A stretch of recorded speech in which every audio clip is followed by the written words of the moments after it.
Hey, this is Dr. Ben Weitz, host of the Rational Wellness Podcast. I talk to the leading health and nutrition experts and researchers in the field to bring you the latest in cutting-edge health information. Subscribe to the Rational Wellness Podcast for weekly updates. And to learn more, check out my website, drweitz.com. Thanks for joining me, and let's jump into the podcast. Hello, Rational Wellness Podcasters. Dr. Ben Weitz here again today. Thank you so much for joining me. So today we will be discussing some of the controversies and confusion about testing for COVID-19 with our special guest, Dr. David Brady.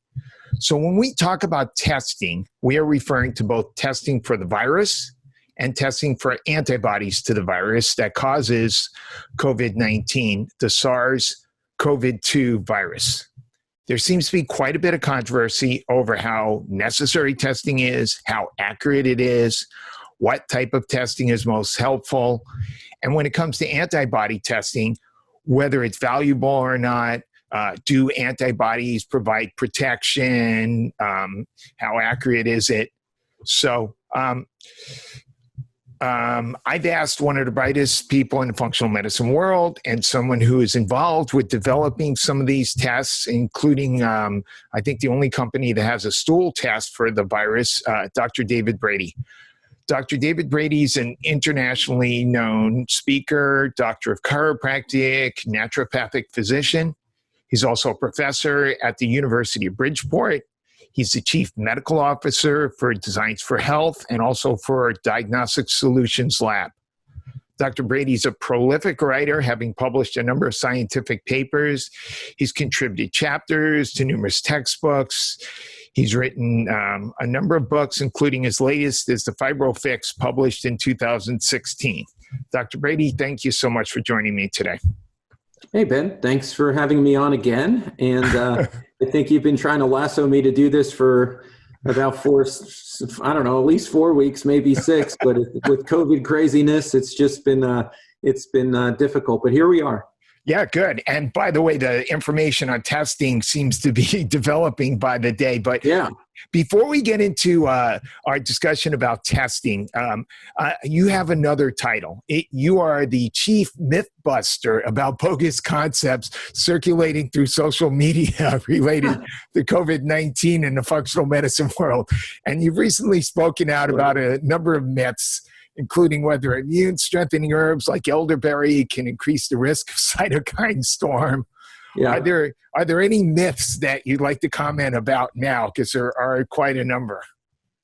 Oh, it's quite a minefield, as you know, Ben. And I don't know if I'm the chief myth buster, but at some point I've given you that title.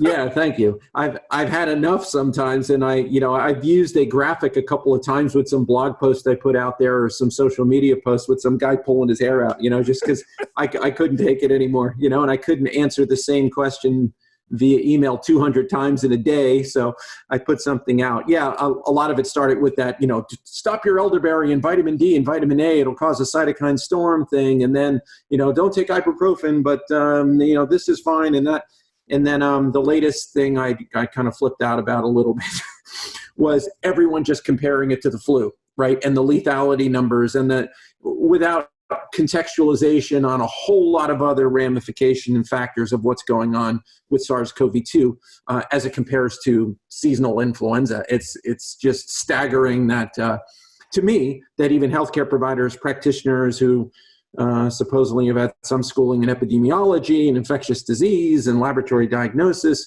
go off on some of the tangents that they go. But I know these are strange times, and it's a very charged subject, and there's a lot of raw emotions, and it's something none of us have ever lived through before. So, we're all going down our little rabbit holes sometimes. So it is true, and it's amazing how even discussions about health seem to break down along partisan lines, which is you wouldn't think that would be the one topic which partisanship would have no role to play. No, these days, nothing's off the table when it comes to that, unfortunately. Yeah, and when you talk about the numbers, you're hearing recently all the numbers are inflated, and people who really have died of some other cause are being labeled as dying of COVID, and we're doing that to purposely inflate the numbers. And why would that goes back to the way Medicare constructed the billing and things like that. But a lot of that is taken out of context, and I don't know if any of that's going on. But I'll tell you one thing, Ben. I live in a small town in Connecticut. We have 80 dead people in my town. They're not statistics. They're not made up COVID deaths. I don't remember the last time 80 people in my little town in Connecticut died in 6 weeks, okay? Not through seasonal flu, not through calling the diagnosis something it's not. I'll tell you what doesn't lie. Body bags. They don't lie. So I'll just leave it at that. I'd also like to make a comment, which is that it's easy to say, okay, this person who now is being labeled as dying of COVID-19 really died because they had a heart attack or really died of complications related to some other disease, usually a chronic disease. But, it's never the case that when someone dies, they die of one thing. There's always complicating factors. And, when someone dies, we don't say, well, this person died of 40% from coronary artery disease and 30% from diabetes and 20% from hypertension. We give it a diagnosis, the one that makes the most sense. And, that's what's being done here. And I don't think there's anything sinister going on. And I'd also like to say it's not the case that Bill Gates is not the evil genius, along with, a number of other well-known people in the epidemiological world who are trying to force us into mandatory vaccines and, a bunch of other. Listen, I don't pretend to know every potential sinister plan out there, because all kinds of organizations with power, regardless of what side of the political spectrum they come from, what their agendas may be, the ones that have been around a long time and are successful probably all follow the same adage, which is never let any crisis go to waste. So I'm sure they're all trying to, further various agendas, but that's sort of above my pay grade. I just look at the science. I look at the data we have. I look at what's happening in front of my face and try not to go off on conspiracy theories, agendas, political bents.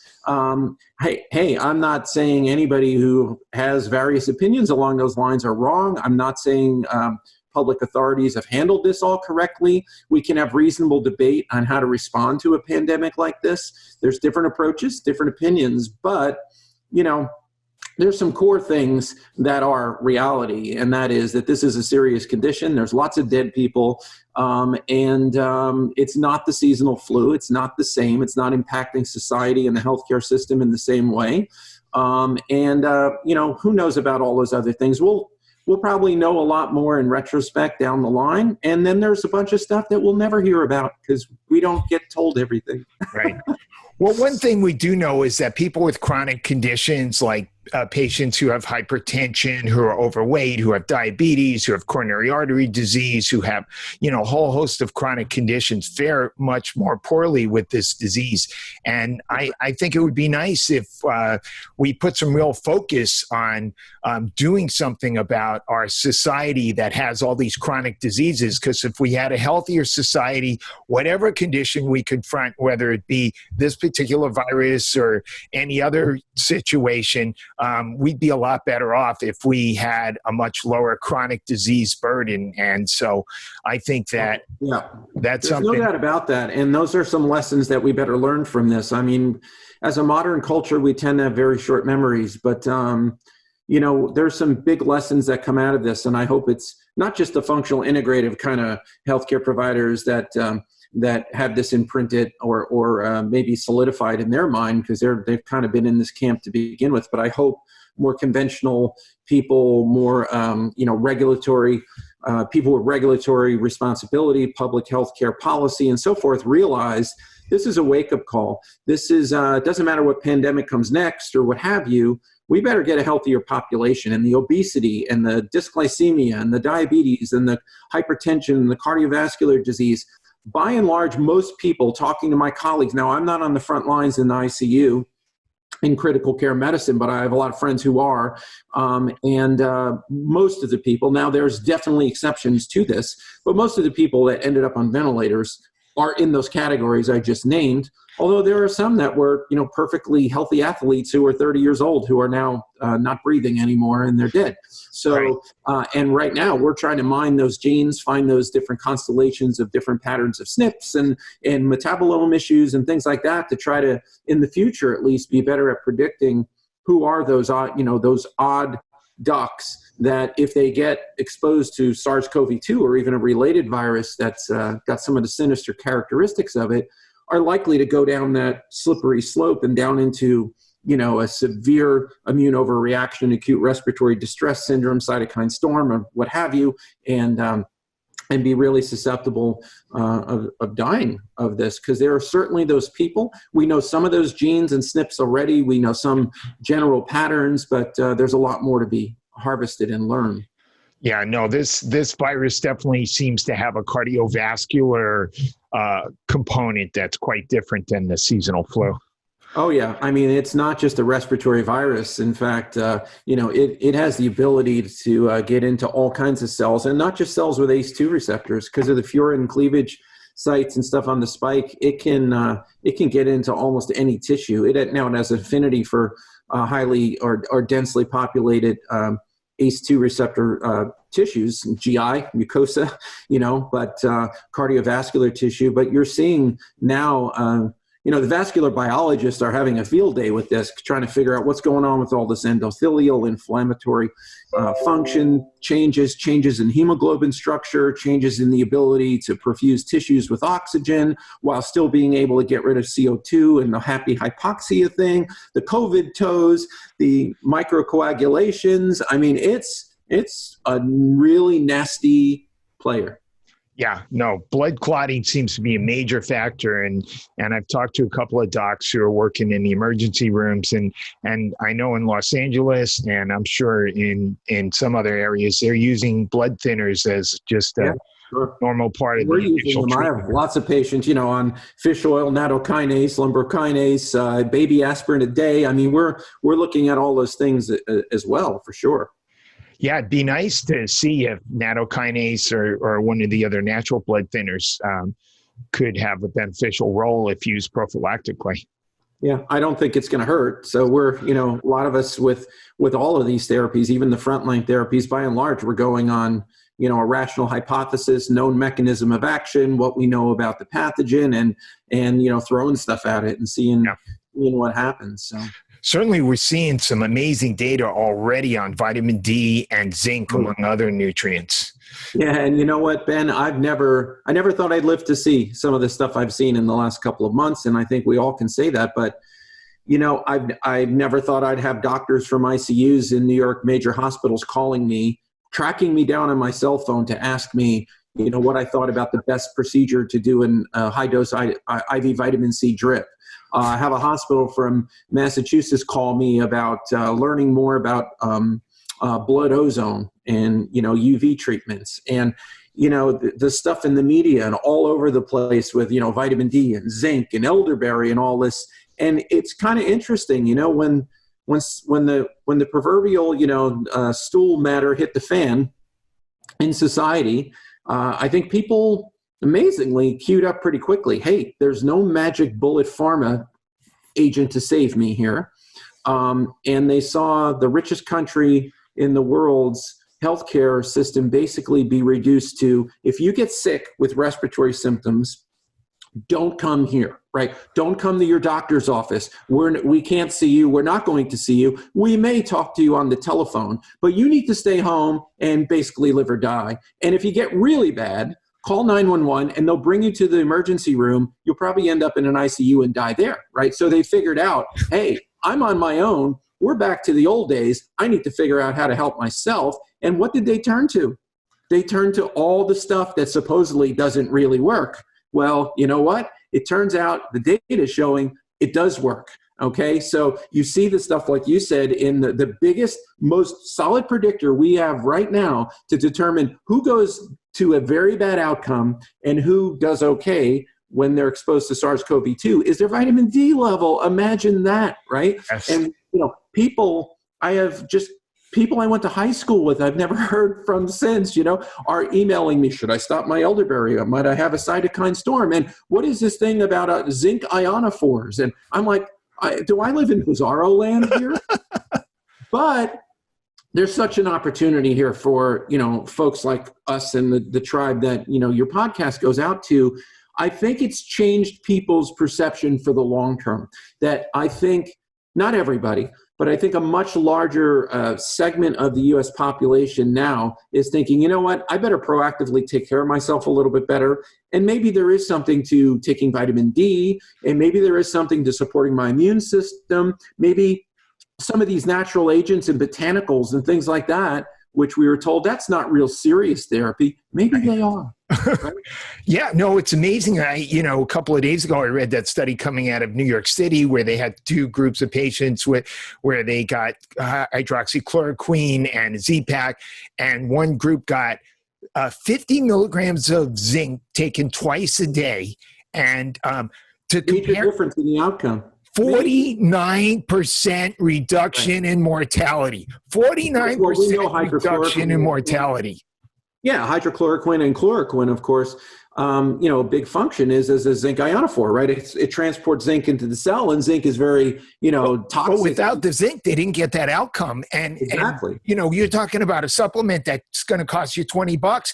And in contrast, we have like an antiviral drug like remdesivir, which is like supposedly the most effective drug we have so far. And its effects for like $5,000 a month are that the hospital stay will be reduced by 2 or 3 days and no improvement in mortality. And we have a natural substance like zinc that's reducing mortality by almost 50%. That's pretty amazing. Yeah, and admittedly, we don't have great retrospective long-term outcome studies on any of the drugs. Yeah, no, there was no placebo control group, but yeah. But we do have lessons learned from SARS in 2003, from MERS. We have lessons learned from other coronaviruses like various influenza viruses. And there's really good data out there. There's animal data, but there's human outcome data on, things like quercetin and resveratrol and EGCG, on blocking viral docking and penetration into the cell, on zinc, on vitamin D, on high-dose vitamin C, and right on down the line on botanicals like elderberry, astragalus, and so forth. So we are using these things. We're not saying, hey, they're a cure for COVID-19. We're not. But the more we can look at what we know about this virus, what we know and lessons learned from related viruses, and we can use different types of mechanisms of action, on top of one another. Some block the virus from docking to the cell. Some block it from penetrating the cell. Some block RNA replication. Some change the pH in the exosomes where the viruses hang out. Some things upregulate the immune system with better NK cell function, or change cytokine patterns, or like something like melatonin. Who would have thought? Everyone thinks of it as a sleep thing. In functional medicine, we know at higher dose and things it's been used as an immune modulator. But even at the low doses, people use it for sleep. It directly targets NLRP3, which is that first domino that falls in cytokine storm. So, I have most of my patient base on melatonin at night right now, just like a 3 milligram dose, even if they don't have sleep problems, just in case they get exposed to SARS-CoV-2, we're lessening the likelihood, it appears, that they would, have that cascade effect into cytokine storm. So it's interesting times. Yep. So let's get into virus testing. So sure. Some of the tests that are available, we have this nasal swab that you have to stick all the way into the back of the nose, and then it's sent for DNA reverse transcription, polymerase chain reaction testing. We have some rapid tests that require getting a machine from Abbott or a few other companies that can return results in as little as 5 minutes. And that's the test being used daily at the White House. We have a new saliva test developed by Rutgers University that doesn't require using a swab at all. We have a new home test from LabCorp. Diagnostic Solutions, which you work with, has a stool test. How accurate are all these tests? What are the relative benefits of one test over the other? Yeah, well, I wrote a pretty detailed article that's about to publish in the next edition of Townsend Letter, and it will also run in NDNR, Naturopathic Doctor News and Review, where I kind of go through exactly those things you just asked, because there's a lot of details and there's a lot of nuances, and unfortunately, when a lot of this stuff gets reported in the media, they like to reduce things to 30-second sound bites that the average layperson can digest. And unfortunately, it's hard to reduce a very complicated and nuanced subject with, immunology, laboratory medicine. I mean, these are not just easy things. So, yeah, I mean, the way the tests break down, they break down into two major categories generally. One is diagnostic testing for COVID-19. Right. And to start off, a lot of mixing of terms in the media. COVID-19, a lot of people call it the COVID-19 virus. The virus isn't COVID-19, right? The virus is SARS-CoV-2, novel coronavirus 2, whatever you want to call it. But it's not COVID-19. COVID-19 is the clinical presentation and syndrome, which is a respiratory dominant disorder that you see that's killing people. Okay, COVID-19 is the name of the disease, not the name of the virus. Exactly. So SARS-CoV-2 could cause, in some people who are exposed to it, COVID-19, but not all, right? So the first testing bucket we'll create here is to diagnose COVID-19. These are tests that are generally done and reserved for people who are symptomatic, or there's some clinical suspicion on the part of a healthcare provider that they may have COVID-19. Okay, these are samples that are done generally, and according to FDA, the only laboratory diagnostic test for COVID-19 is on a respiratory sample. So these are generally taken from the respiratory tract somewhere. The data's kind of emerging, shifting and things, but from what we know, the most convenient sample that has the best sensitivity and reproducibility and capture viral load is called an NP swab, a nasopharyngeal swab, which is those really long kind of Q-tips that you have to stick, along the septum, nasal floor, all the way back to where it hits the pharynx and twist it around a little bit. So, from the side, you're going back all the way to about where the ear is. So patients don't love it, right? It kind of feels like someone is sticking a big Q-tip in your brain. You can't collect them by yourself because you just won't let yourself do that, okay? But they are definitely, at least what the literature shows so far, superior to trying to collect and get a viral load on an oropharyngeal swab through the mouth to the back of the throat and brushing the tonsils, or just an oral swab or saliva or a nasal swab. So these at-home tests are not nearly as good because the sample is just not as good at getting enough viral load to be detected in the laboratory. So, but these are done on a respiratory sample, and generally most of them, the very good ones, are not the rapid test. These involve PCR, so polymerase chain reaction. So it's an amplification of the DNA. So the limiting factor in these tests is really the collection, is getting enough viral load on the swab, or sometimes if there's people in ICUs, like on ventilators, we're actually doing testing on bronchoalveolar washings and sputum and different things like that, direct sampling from the lungs. You get the biological sample, you do a PCR process to greatly amplify the DNA that's in there to have a better chance at finding the virus. So it greatly increases the sensitivity on the test. And this is done through, genomic sequencing and just normal PCR molecular method. The original CDC test that had a lot of controversy about it, that didn't work very well, at least in the initial iteration, the CDC decided not to use the World Health Organization's developed test. They developed their own. This test molecularly targeted 2 nucleocapsid or N proteins on the virus. For whatever reason, it turned out it wasn't very good at targeting those. I'm not sure where exactly it was in the process.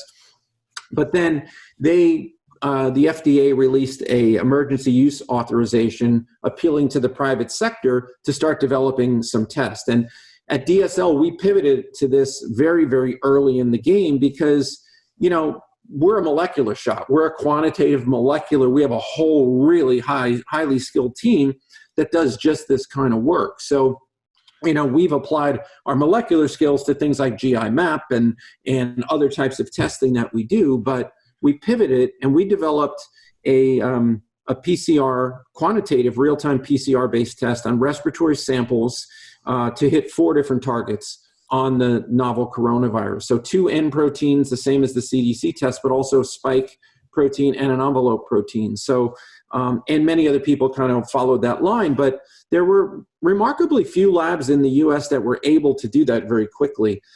You had some major US, academic medical centers of excellence, pathology labs that were able to kind of do it.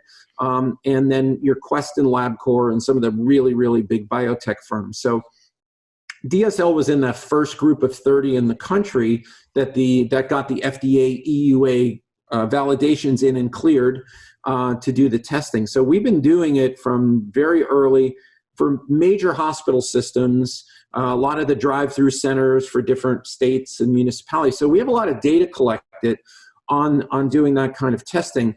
And we very early also applied that to testing stool because we were looking at the literature coming out of China and out of other countries showing that you can actually find the virus through molecular methods in the GI tract, generally before you can find it in the respiratory tract. And if someone does get respiratory, COVID-19 and they recover, we can find the virus in the stool for up to 6 weeks after they've recovered and are asymptomatic. So that brings up the idea, are they shedding it intact in the stool? And could they be fecal oral transmitter of this? So everyone was sort of obsessed with the nasal droplets and the aerosolization and all of that, which they should be in respiratory sick people. But what about these people who never got respiratory symptoms or who have recovered from respiratory symptoms? If they're shedding it in the fecal matter, we still have a transmission problem with them. So we pivoted, we started doing that, and we were very successful at applying the same quad target to it. And we talked to FDA about it, and they were really intrigued by it for community surveillance. Now, they don't consider it a diagnostic test for COVID-19 because it's not on a respiratory sample. But some of the advantages are you don't need a healthcare provider all garbed up in PPE trying to get a respiratory sample on a symptomatic patient. You can ship a kit, let's say, to people, have them collect it without exposing anyone else, get the data on it. So then we started looking at things, and other researchers were, is this just viral RNA shedding in the stool? Is it intact virus? Can you do viral cultures on it? Can you actually transmit the virus this way? So really interesting. And then down the line now, what we're doing, we're the only lab in the country that we know of, at least, doing this on stool. So FDA has been actually referring a lot of the groups and units in academic centers doing fecal microbial transplants to us to screen their transplant material before they introduce it into a patient, because they don't want to be introducing SARS-CoV-2 through a fecal microbial transplant. So we're doing a lot of that, and we're doing a lot of, now that the medical centers are opening back up for elective testing or elective procedures and surgeries and things like that, we're doing a lot of pre-screening of patients that are going in for other surgical procedures, for colonoscopies and things like that, using stool and using respiratory samples when necessary, and combining with antibody testing, because the other bucket of testing is not looking for the virus per se through molecular targeting, but sort of looking for antibodies that the immune system in someone who has been exposed has developed to the SARS-CoV-2. So as far as I know, we're the only lab that are doing the molecular PCR diagnostic testing on respiratory samples, plus the antibody testing, plus the stool testing. So we've been trying to correlate all this data with clinical information, because that's what's important in the long term to better understand the testing, and not only the analytical validity, but the clinical validity. So we early on were doing a lot of antibody testing before we even commercialized it, before we released it for doctors to be able to order. We were very early in diagnostic testing, very earlier, the first in stool. We were not the earliest ones in the game in antibody testing, even though we'd probably been doing it as long as anybody, because we were waiting to get really rock solid validations and data. We were testing them. We were testing antibodies very early on on hospital staff, medical staff, in these large hospital systems to help the hospital determine who in our medical staff may have been exposed, have developed immunity, who may have active infection, even if they're not symptomatic, even if they're negative on swabbing. If they have really spiked high IgMs, we need to maybe pull them off of the service line. So we were able to get clinical data, NP swab data, antibody data, and in some cases stool data, all on the same subject to be able to try to at least internally validate some of those things, which has been interesting. We're continuing to do that because it's going to take a lot longer to fully understand, particularly the antibody patterns. So maybe you could speak for a minute about the accuracy of the testing for the virus, and then we'll get into the antibody testing afterwards. So when it comes to accuracy, people are concerned about it's often broken down into sensitivity and specificity. And then the other way to understand it is, do you have false negatives or false positives? Maybe you could just explain those. Sure. And then what level of accuracy do we have with these tests? Well, most PCR molecular-based testing, they're using now usually 2, 3, or in our case, 4 targets. If there's viral load on the sample, the NP swab, the OP swab, the lung washings, whatever, if you have enough viral load that's above the lower limit of detection for whatever the lab process is, those PCR and molecular targeting methods are almost bulletproof. They're 100% virtually on sensitivity and specificity. You can trust a positive call on them, and you can trust a negative call from the standpoint of there wasn't viable virus above the lower level of detection in the sample. The problem, though, is more difficult than that. The analytical validity is extremely high, but the limiting factor is the collection of the sample and the progression of the disease. So, we have a lot of people out there now because a lot of healthcare providers were thrown into action in things they're not used to doing, right? Like someone said, if you think SARS-CoV-2 is a problem, wait till you get to the ICU and you get intubated by a gynecologist, right? So a lot of people are doing stuff they're not used to doing, including trying to collect these samples when they're not, really good at it. And it's variable when the virus is in different places in different people. For instance, we know on classic nasopharyngeal swabbing, the viral load is highest on symptomatic people in the first 5 days of symptoms. Then it starts trailing off.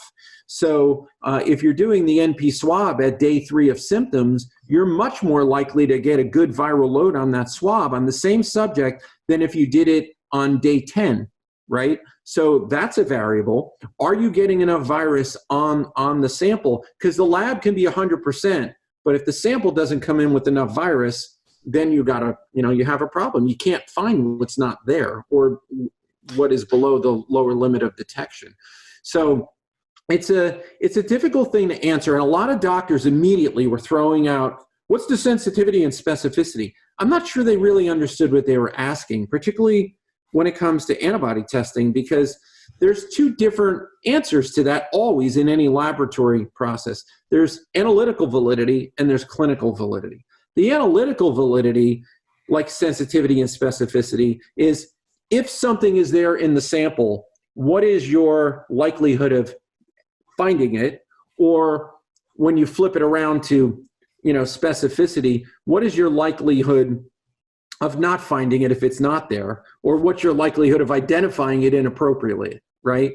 Well, even in antibody testing, which is way more loosey-goosey than the PCR molecular testing, most of these different kits that labs are using, the analytical validity of specificity and sensitivity is up in the mid-90s to virtually 100%.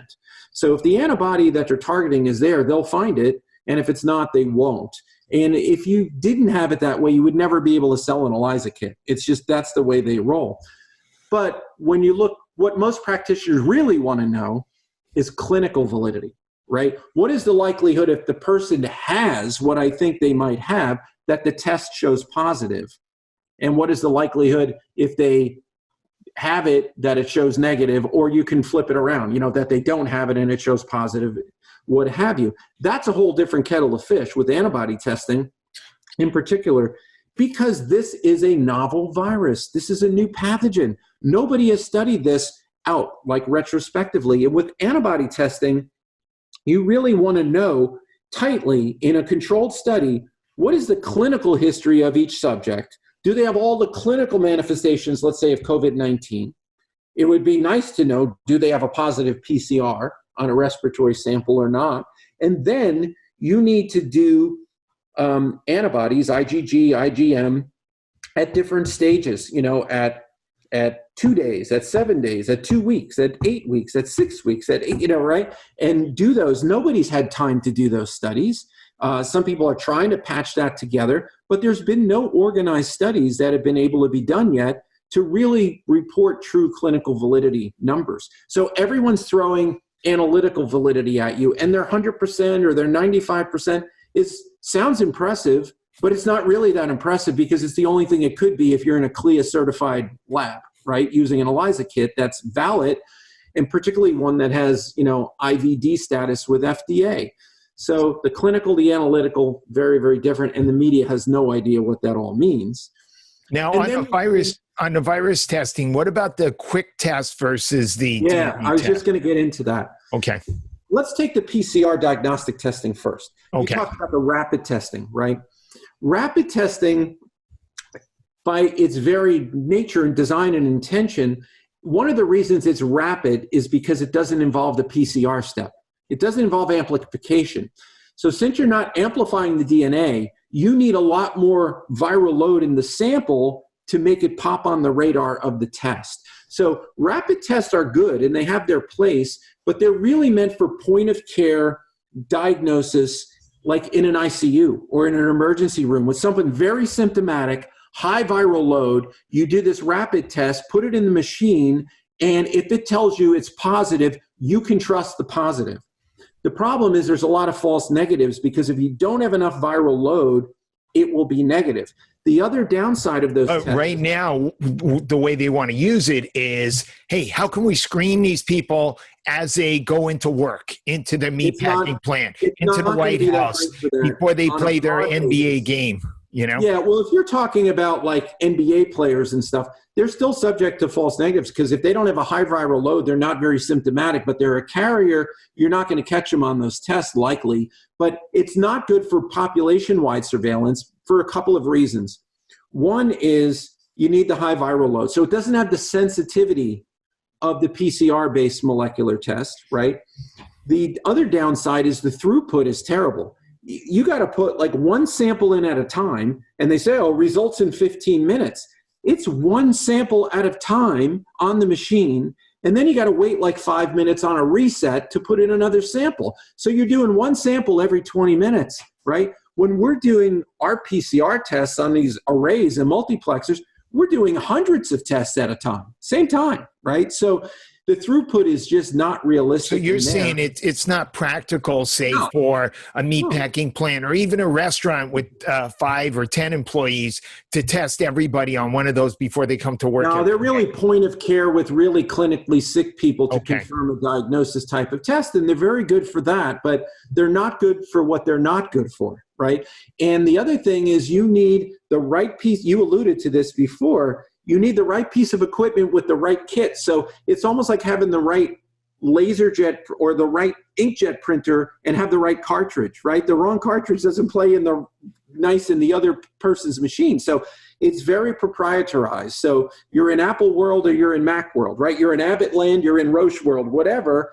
And if you don't have that machinery already, first of all, it's very expensive and it's hard to get your hands on if you don't already have it because of what's going on. So there's a lot of limitations. No one ever talks about this in the media. Same thing with that saliva test. And hey, listen, I'm a Rutgers guy, right? Alma mater. So I saw one of the doctors from Rutgers, and he said there were more viruses in the saliva than there were in the in the nasal discharge.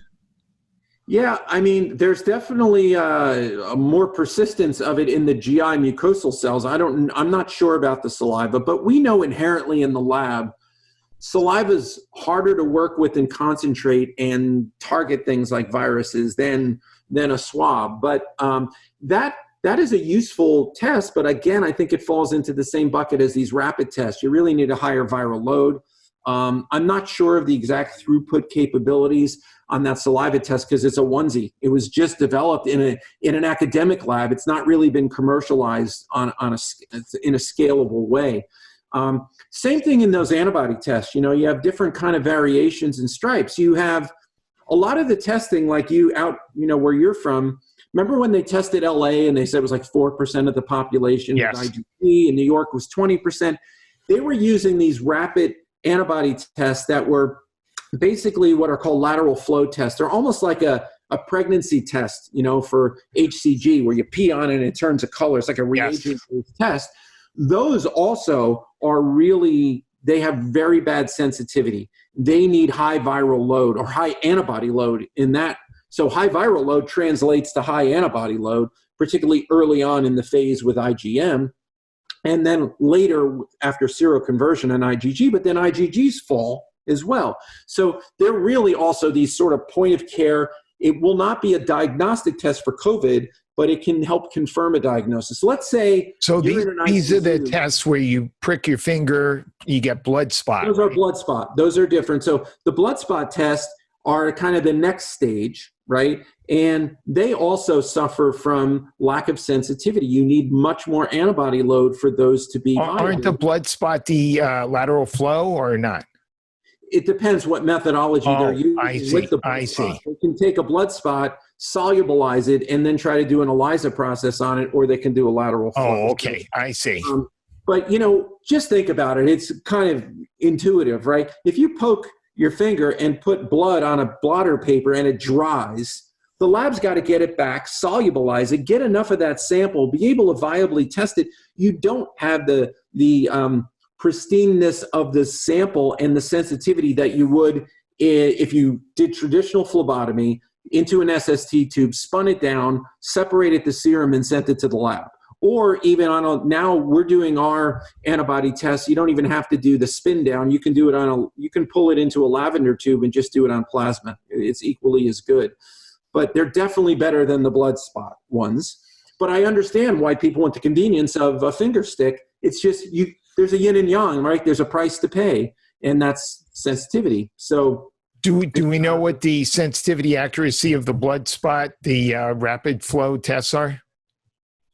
Once again, we're talking analytical validity versus commercial, right? So it's hard to say at this point. I've heard 50 to 70% thrown around, but but that's analytical validity. When you're talking about an ELISA done on a quality kit with a good internal laboratory validation, you know, you're talking 95 to 100%. I see. On those. So it's different. And then there's issues of cross-reactivity, right, with other coronaviruses, other SARS viruses.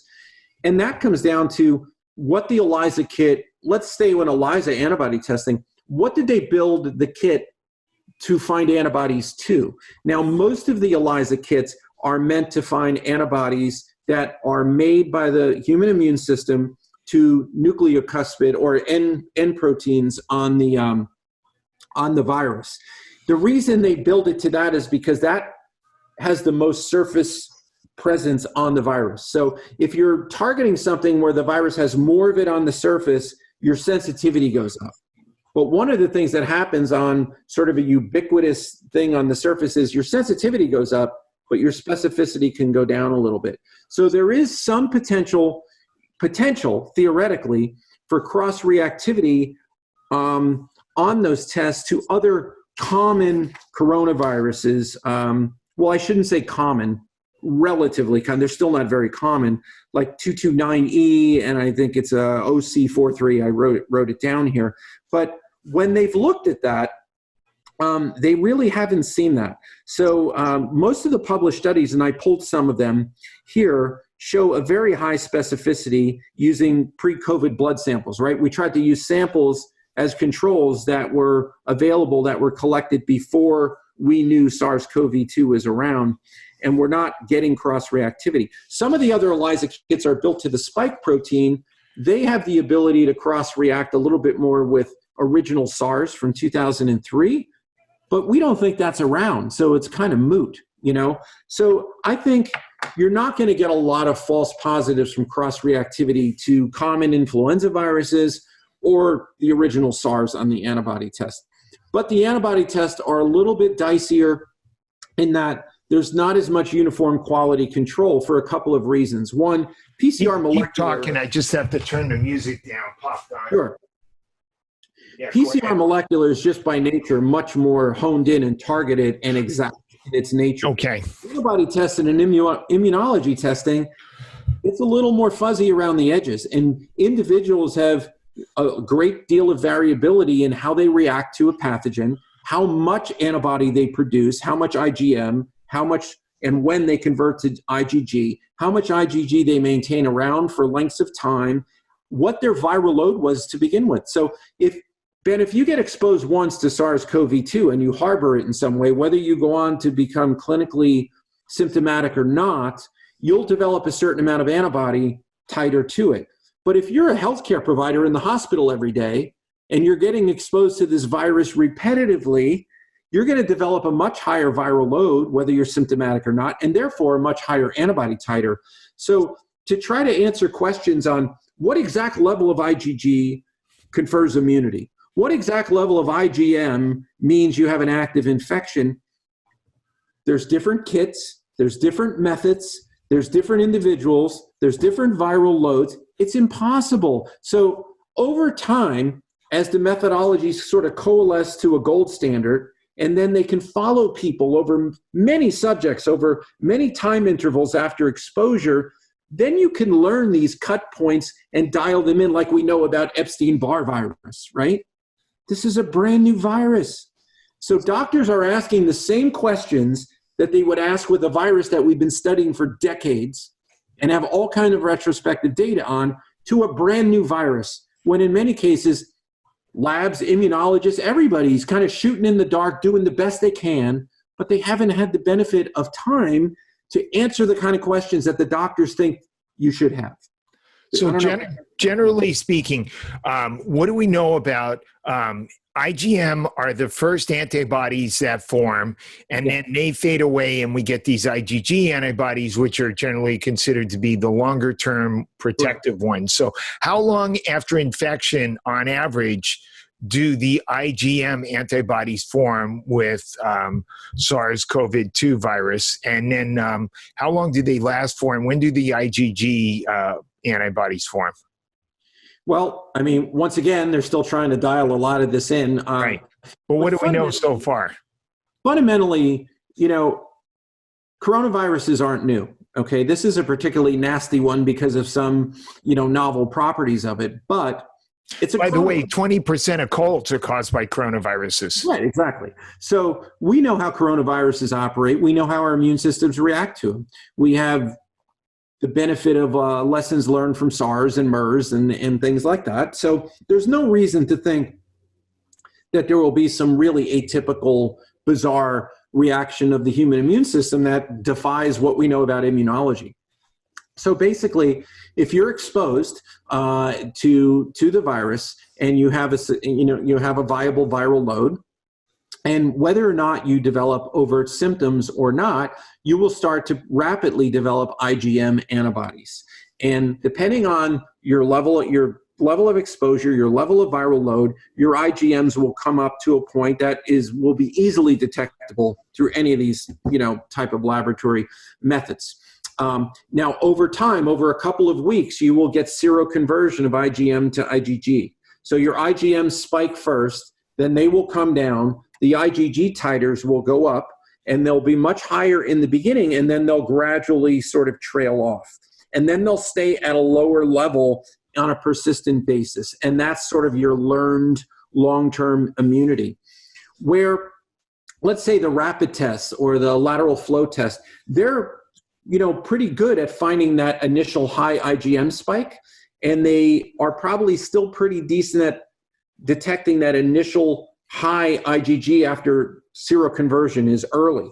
But then as you lower down that IgG titer, you need more resolution or sensitivity in the test to find the low levels of elevated IgGs that are characteristic of a long-term sticky immunity, if you will. And that's what most clinicians want to do. They want to test someone who isn't sick right now, who thinks they may have been exposed in January, right? Or had a family member. So do I have protection? You want to find that relatively or comparatively low level of IgG elevation, which the rapid linear flow and all those tests, blood spot tests, are not nearly as good at finding as the ones that are done on conventional phlebotomy, either plasma or serum, using a really good quality ELISA kit. So it really depends what you're looking for. And, I've done 1 million media interviews on news, national news, local news, regional news, all that, particularly when we were one of the first companies in the United States to do broad-based employee testing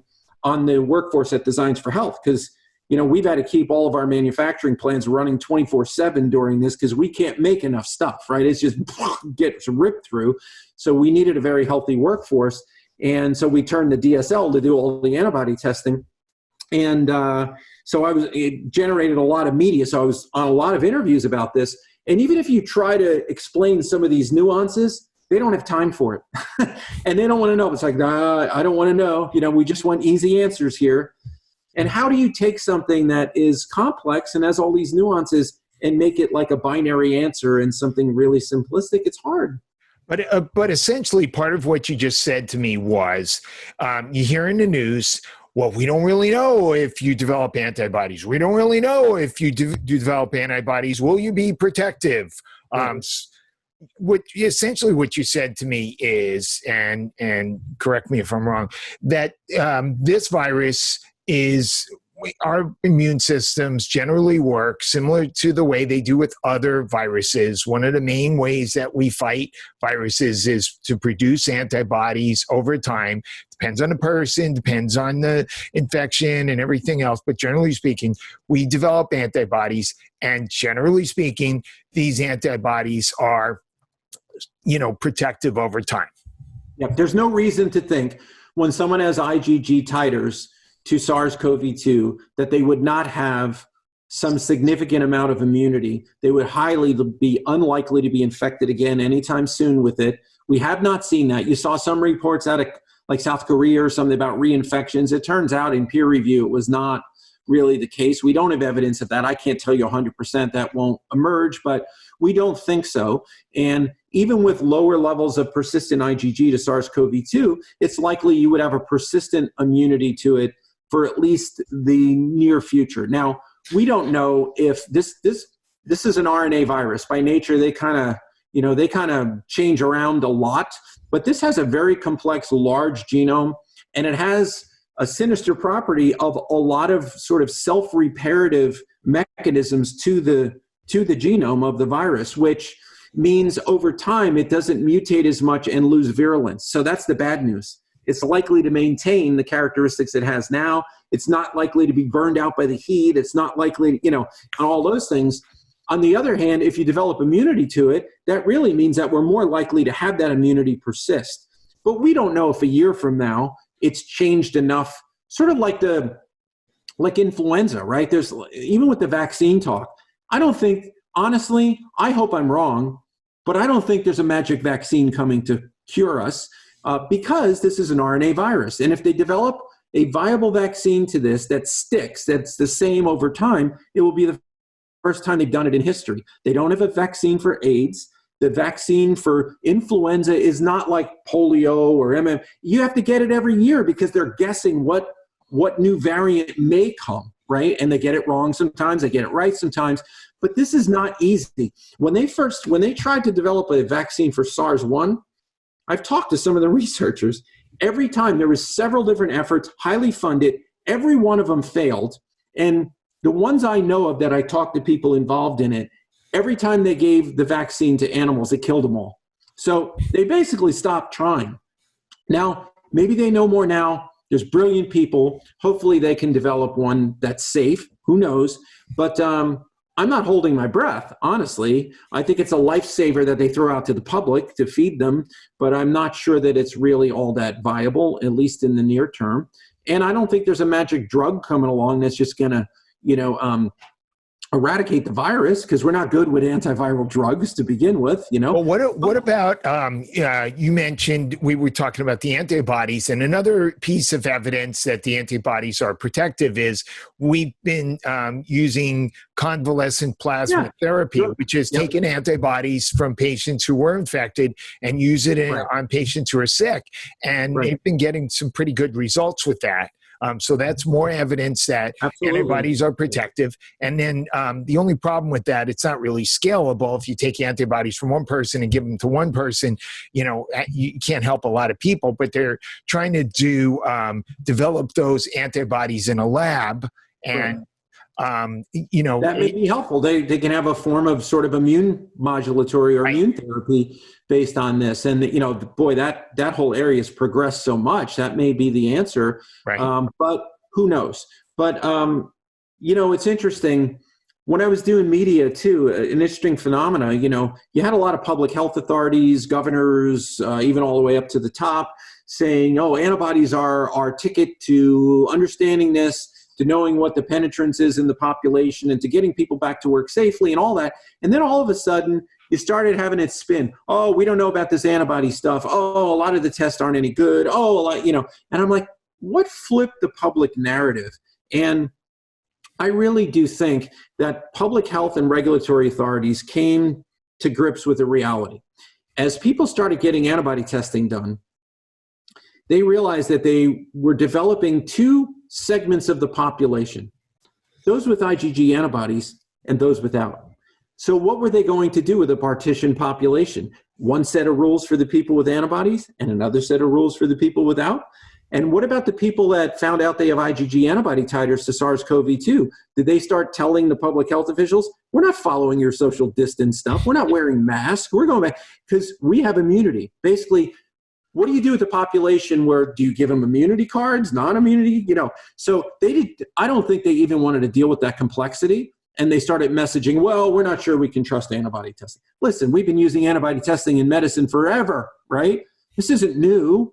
So there's ways to figure this out. And yes, there's some, with antibody testing, it was different than PCR, because PCR molecular testing, you had to have a lab with really good molecular talent, really high level of scientific complexity, and you had to be able to take in samples that had a pathogen that's infectious. So you had to have a BSL-3 lab. Now, most of these labs aren't BSL-3 labs. They don't do molecular work, particularly in the integrated functional space, right? So they were just sitting on the sidelines. Meanwhile, all their normal testing dried up, you know, at least for a month. No one was doing all, you know, salivary cortisols and stool tests and organic acids. No one was doing that. So then when the antibody opportunity came around, they said, hey, well, maybe we can get back in the testing game and get some revenue coming in. Let's do SARS-CoV-2 antibodies, because you know what? You didn't have to develop that in your lab from scratch with the methodology. You just had to buy a kit and follow the instructions. Now, I oversimplify that because when you get the kit, you still have to follow the instructions right. You have to prepare the samples right. You have to have consistency. So you should do your own internal validations on how you work the kit. But the heavy lifting was done by the big biotech firms that make the kits, submit the validations on the kits to FDA, and do that work for you. So basically, a lot more people can get in the antibody testing game than the PCR game. So that's where you saw all this explosion of antibody testing. And if a lab didn't have a lot of experience in antibody testing or immunology testing, didn't have supply lines created or supply chains to get the good kits, the only kits they were able to get were the cheap, less quality kits, mainly out of Asian, countries. And the labs that were higher complexity, had these other supply chains, were getting the American and German kits, and they're a little bit different in their quality. So, I understand the argument, hey, we got to worry about the antibody, quality throughout the labs. I get that. It's definitely more of a question than the PCR testing, but I think there wasn't really much of a choice. They had to turn to the public sector to just turn on the engine to get the testing capacity to be able to really do enough tests to really get an idea of what's going on in the population. I got one more speculative question. We know that this cytokine storm happens when things go bad with patients who are infected. Is there any screening test that can give us any idea about the likelihood that somebody is going to have a cytokine storm? And I'm thinking, are there inflammatory markers, tests of antioxidant status, or even measuring cytokines that can tell us whether we're more likely to have an inflammatory situation, an oxidant storm, a cytokine storm? Yeah. No, I get the question, and we thought about that immediately because, we have a cytokine test called CytoDX, and it looks at inflammatory and anti-inflammatory cytokines, but we never positioned it as a screening in that way because we are not sure that the ranges and the sensitivities or the normal ranges of the inflammatory cytokines are set in a way that would somehow screen someone to have an event that didn't occur yet, right? Like, is there just a mildly elevated pattern of some of these inflammatory cytokines or the ratio of inflammatory to anti-inflammatory cytokines that would be somewhat predictive of who's going to go down that pathway? It may be, but we have no way to really test it because we don't have enough. We don't know who's going to go there, right? And then once they go there, we don't have the data on them before they went there. So it's a really cool thing. The ranges and the normalities were never established or set with that kind of mindset. So when they go into a cytokine storm or when it starts, if you did a CytoDX, the inflammatory cytokines would be off the chart. But we can't accurately say that before that ever happened or before they were exposed to SARS-CoV-2 that their anti-inflammatory cytokines would be above the normal range. So those are things to be worked out. What we're mining now, we're trying to get buccal swabs of people that we know in the ICUs went down into respiratory distress syndrome. And through our Genomic Insights platform and Opus 23 and all the AI and machine learning, we're trying to pick apart what is the exact pattern and constellation of SNPs. And we're looking at ACE2 receptor SNPs. We're looking at cytokine SNPs.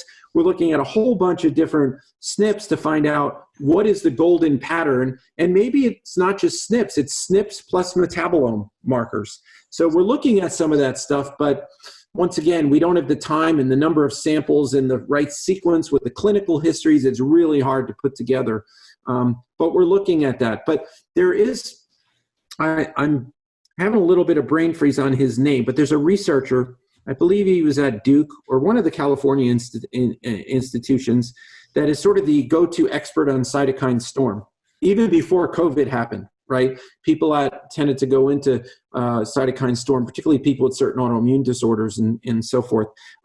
And his most accurate predictor of cytokine storm are people that have elevated ferritins, like up in the 4, 5, 600s, right? And we know it's an acute phase reactant, early reactant, and it's not really indicative necessarily of their iron status. It's sort of a lab artifact as an acute phase reactant, but I read some of his work, even advising some of the ICU physicians to do just a serum ferritin. And if the serum ferritin was really high, really watch this patient and maybe even use TNF alphas or immune modulating medications on them to stop them from going into that.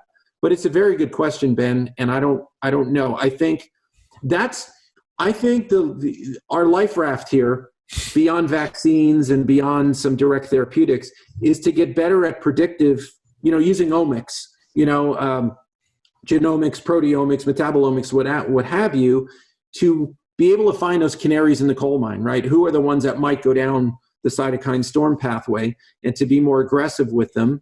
On the flip side, just have better understandings of standards of care when they do get there, because there's a lot of speculation now that they were treating the COVID-19 like any other viral pneumonia and what they knew how to treat it. And it turns out it's very different, right? With the happy hypoxia and the CO2 going off, but the oxygen not perfusing, they were getting really silly kind of reactions from patients, and they were very, very quick to ventilate them. And now they're thinking that was a mistake, that they created more lung damage and worse outcomes by putting people early on ventilators when they shouldn't have. So maybe they learn more. I'm sure they will. And then drug combos, whether it's azithromycin and chloroquine, or whether it's these antiviral cocktails combined with this and that, we'll see. I'm sure they're going to figure out better ways to treat it, even if it's not curative. Excellent. Thank you so much, David. Thanks. Appreciate the time. Any final words? How can people get a hold of I guess practitioners can find out about the Diagnostic Solutions lab testing? Yeah, they can just go to diagnosticsolutionsLab.com and then click on COVID testing, and you get all the different options, whether it's stool antibodies and what we're doing with the NP swabs and the diagnostic testing. And then I put that link on for you to share in your resources for this podcast interview, but I put a link to some other really good resources like the FDA's site on serum antibody testing and the different kits that have been approved and their different sensitivity and specificity and coefficients of, confidence intervals and all of that. If you want to look at it, I put something up about, everyone's talking about different strains of COVID or of SARS-CoV-2. There's no different strains of SARS-CoV-2. There's different isolates, different isovariants, but there's yet to be a different strain of SARS-CoV-2. A different strain means there's something enough different about the virus and its structure that it behaves different functionally. They haven't had that. We've seen variants or differences in some of the genomics, but that's really an isoform or an isolate, not a strain. So that's bad nomenclature. So that's unlikely to affect antibodies, PCR targeting, anything like that. And then I just put a couple of other resources that people may like to see on false positives, false negatives, why they may occur, why they may not. Excellent. And those will be in the show notes if you go to drweitz.com. Also, if you'd like to see a video version of this podcast, go to my YouTube page. And if you enjoy this podcast, if you could go to Apple Podcasts and give us positive ratings and review, I would certainly appreciate that. Thank you, Dr. Brady. Hey, thanks. Appreciate it.